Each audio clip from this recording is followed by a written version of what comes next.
healing anxiety and reclaiming your inner strength. Recently, I felt a lot of anxiety, and I was almost paralyzed with it for 3 or 4 days. Sometimes we're dreaming about being a mother or a business owner or a spouse, but then we step into this role and it creates so much anxiety because there's new responsibility, we have to take steps, we have to do something new, and it's a very vulnerable moment. And I've noticed that the more I was postponing acting, the more anxiety I felt.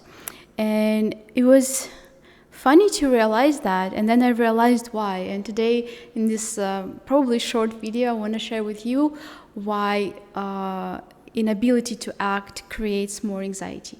So maybe it will help you, and maybe it will explain you some of your inner processes. So I see that I would talk about myself, how I work with my inner system, and probably you might be using different words, different images, but I think whatever I will be explaining, it will be very understandable for you.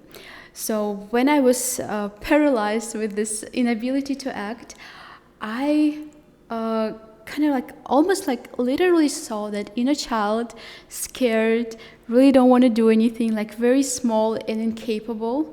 And then next to it, adult, also incapable and scared and not knowing what to do. And the more this inner adult is scared and not knowing what to do, the more this little child is scared and paralyzed and absolutely has no clue, lost. I was when I'm remembering how I felt these days, I was literally lost. I didn't know what to do. I was very, very I wasn't happy. I was depressed. It was like all the cocktail of emotions, and it just because that inner adult, a parent, or this figure that's supposed to bring structure, compassion, strength, is not capable to do so. So I'm realizing that my inner adult, my inner this capable, strong person inside me is failing that inner child, and therefore my whole system is collapsing. So I realized that at least someone there should be capable, should be strong, should be brave. So whatever last drop of courage I had, I actually did some practice for that. One of my neuroalchemy practices that always helped me. So I sat in the morning, I did this practice, I really gained this momentum, the strength for my inner adult to start making steps. And immediately I've noticed that my inner child relaxed, and it didn't become easier, it didn't become more understandable, but just this notion that inside me there's this inner strong figure really reduced the anxiety tremendously. So that was my understanding of my inner processes, that it's so important for my mind, for my emotional system, to know that there's also a part in me who is intelligent, strong, and capable, and who will be acting wisely no matter what. And I'm realizing that, we talk a lot about inner child, inner adult, kind of assuming this inner adult should be already very strong and capable, but it's not always the case, because we might not have a model of that behavior in our childhood. We might not might not know how to act like that, and perhaps this maybe our inner adult is strong and capable, but for that level of responsibility. But what if we now are facing a much higher level of responsibility, and our this figure of our inner adult had never saw that level of responsibility. He doesn't know what to do with that. So it's also important to acknowledge that there is something that we might not capable of doing right now, but we can grow. And when our inner child also, when we can see that all this part of us, even the most intelligent and wise, when we are in our best, even that part needs growing. And when we give that part compassion, that really creates a completely different dynamic.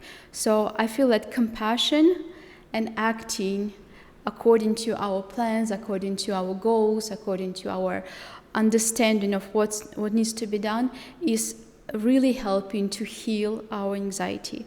Because usually anxiety, like I said, is produced by inability to act, because we see that we need to do something and we are not doing that. It's like the first part.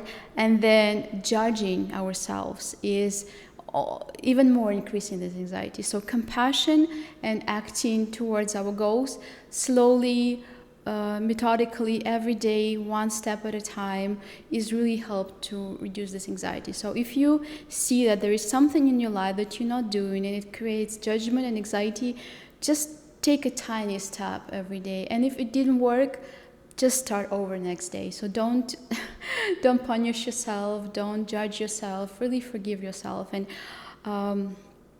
I really now learning how to forgive myself. That's the most difficult for me, because I'm very judgmental. My inner critic is very strong, but I really see that it's not helping at all. So I'm just making these little steps, and if something is not working, I'm starting over next day. So that was a little tip that helped me to heal my anxiety. And I know that there will be more moments when I'll be anxious, and then something new will help me, and then I will share with you. I feel it's very important to share, and I also feel it's very important to think and see what works for you the best. And there's so many therapists and books, but I think it's just such a pleasure. It's such a comforting feeling to know that your own way of thinking, your own analysis, your own logic helped you to solve a problem. So you didn't just go to therapists, which I absolutely respect and love, and I do myself from time to time. But I really feel so much comfort into knowing that I can solve my own problems, I can solve my own situations, and I can find that solution inside myself and bring peace between all the pieces and roles inside me. So that was this little video, and please subscribe and like if you find it was helpful to you, and please share in the comments how you finding the peace between your inner child, inner adult, and how you help yourself to move forward in life. And I'm looking forward to seeing you in my next videos, and thank you so much for watching.